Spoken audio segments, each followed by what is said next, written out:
Saya kalau kencing sudah sesuai dengan sunnah. Sudah duduk, sudah dibatukkan, sudah disentil-sentil. Apa adanya ya. Pak Yoyo yang tukang sopirnya. Sampai tetes terakhir. Sudah dibersihkan. Akan tapi jika saya berjalan keluar tiba-tiba, sering air kencing saya keluar sedikit dan celana dalam saya basah. Apakah saya harus mengganti pakaian dalam, Ustaz? Jika saya tidak membawa pakaian dalam, apakah sholat saya sah? Barakallahu fiik. Wa fiik barakallah. Tentu dalam hukum agama tidak ada aibnya bertanya ya. Yang penting betul-betul memang antum membutuhkan hukumnya gitu.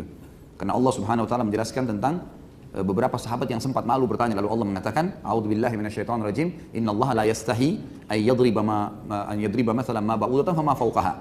Sesungguhnya Allah tidak pernah malu menjelaskan apapun yang dibutuhkan dari masalah lalat sampai hal yang lebih besar daripada itu. Supaya mereka bertanya, tapi memang betul-betul dibutuhkan gitu kan.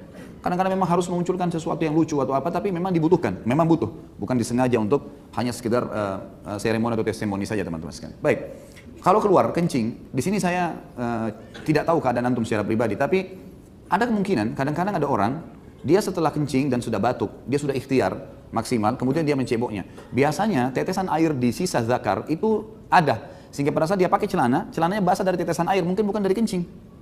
Bisa saja terjadi itu, dan itu sering terjadi. Karena banyaknya air yang dipakai untuk mencebok, dan dia tidak mengeringkan dulu, lalu kemudian menutup celana dalamnya, maka jadi basah.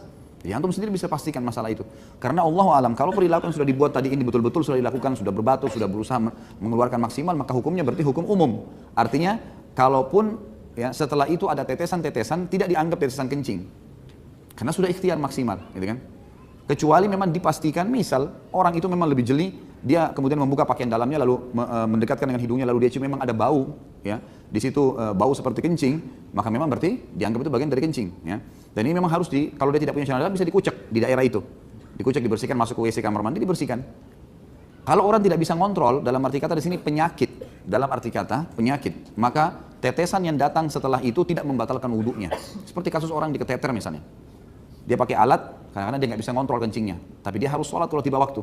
Dia udah memastikan, dia sudah berusaha, sudah menganggap tidak ada kencing, kemudian dia sholat. Ternyata penyakit, tiba-tiba ngucur sendiri. Ini fatwa ulama adalah sah sholatnya. Karena yang dihitung adalah pada saat dia takbiratul ihram dalam keadaan suci.